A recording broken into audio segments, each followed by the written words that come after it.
There is some big questions that kept nagging me as I was testing the iPhone 16 Pro Max. Does the larger screen make it compelling or too big? Is the new camera control a game changer or a gimmick? How well do the Apple Intelligence features actually work? If the iPhone 16 Pro Max has the best iPhone battery life ever, how long does it last? After testing this flagship phone for several days, I'd say that it is indeed a handful, and while I am encouraged by some of the Apple Intelligence features I tested in a beta that's arriving next month, more AI capabilities will be coming later. Still, the battery life from the iPhone 16 Pro Max is insane and the camera's predictably great, so this is one of the best phones money can buy. Apple clearly still has some catching up to do with AI, and the design hasn't changed much with the exception of slightly slimmer bezels. But this is the new iPhone I'd buy with my money. I have been a Pro Max user for years, since the iPhone 11 Pro Max, but after testing the new iPhones, I'm actually torn about the iPhone 16 Pro Max.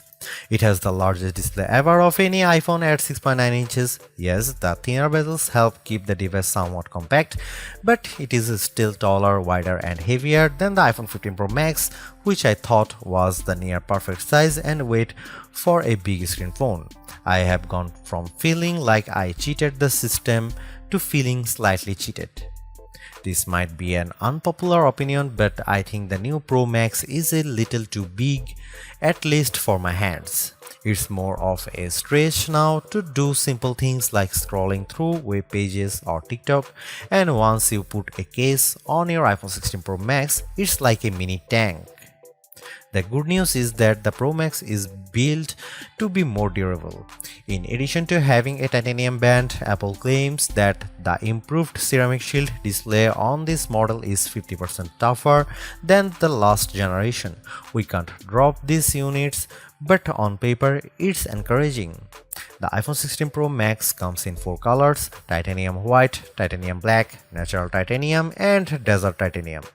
Our iPhone 16 Pro came in the natural, which looks fairly modern, but I prefer the desert color as it pops more. The iPhone 16 Pro and Pro Max displays don't get any upgrades in terms of brightness or refresh rate, but they are still among the best OLED panels on a phone. The only main difference is that the screens can scale down to a minimum of 1 nits, which means you can use your phone in bed without disturbing anyone else and get an even dimmer alarm clock. Otherwise, the new iPhone 16 Pro Max screen is largely the same, allowing the Pixel 9 Pro to surge ahead in terms of brightness. We measured a max of about 1500 nits for the iPhone 16 Pro Max, while the Pixel 9 Pro XL hit more than 2300 nits. Outside in direct sunlight, the iPhone 16 Pro and Pro Max were both dimmer than the Pixel 9 Pro XL, though Google's phone dimmed faster over time in response to the heat. Other than the display size, the biggest design change to the iPhone Pro Max is the addition of the camera control button. This recessed capacitive button on the right side uses haptic to give you feedback, and it launches you straight into the camera. No more having to fumble for the on-screen camera shortcut, and you can now use the action button for another shortcut. This thing is pretty easy to use in both portrait and landscape mode. So what can you do with camera control? A lot, actually. A quick press snaps a photo and a long press starts recording a video, but I'm not a fan of the fact that the video stops when you take your finger off the button. You can also slide your finger across the button to zoom in and out, which is pretty smooth. Not as smooth is the double soft press, which launches a sub-menu of various options, from tweaking the depth and exposure to toggling between multiple photographic styles. Camera control works well, but applying just the right amount of pressure and remembering what a single press and double press do takes practice. I also wouldn't recommend taking macro shots with the camera control, as it shook the camera when I got super close to a subject. The iPhone 16 Pro Max gets a bunch of camera upgrades, starting with a new 48 megapixel fusion camera for the main shooter that's designed to read data faster. The result should be zero shutter lag and faster focus. I took some shots of people passing by on scooters and moving taxis at the same time on the iPhone 16 Pro Max, and iPhone 15 Pro Max at the new iPhone was indeed faster. The results were not necessarily sharper too, as you can see in this side-by-side comparison.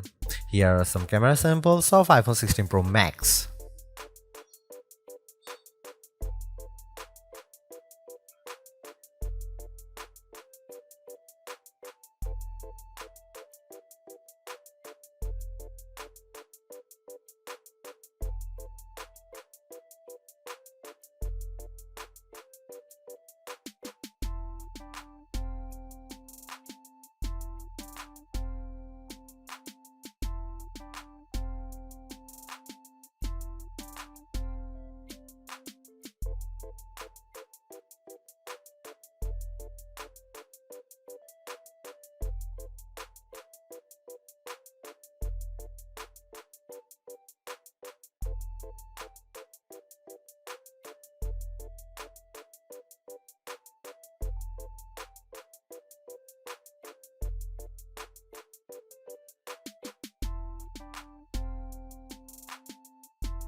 The iPhone 16 Pro Max is indeed an iterative upgrade, and maybe it wouldn't feel that way if Apple Intelligence was available today along with all the promised features.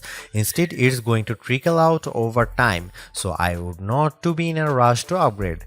Having said that, I think that iPhone 16 Pro Max is the best phone money can buy right now if you want the biggest screen and longest battery life. It lags in zoom versus the S24 Ultra, but you get more endurance, better camera quality, and plenty of creative features like photographic styles and audio mix. I actually preferred the AI capabilities of the Pixel 9 Pro XL series with its smarter Gemini Live voice assistant and other features like Add Me for photos and Pixel screenshots. But the Pixel's performance and battery life trail the iPhone 16 Pro Max. For me, the iPhone 16 Pro Max retains its title as the best phone, but it's not because of Apple Intelligence.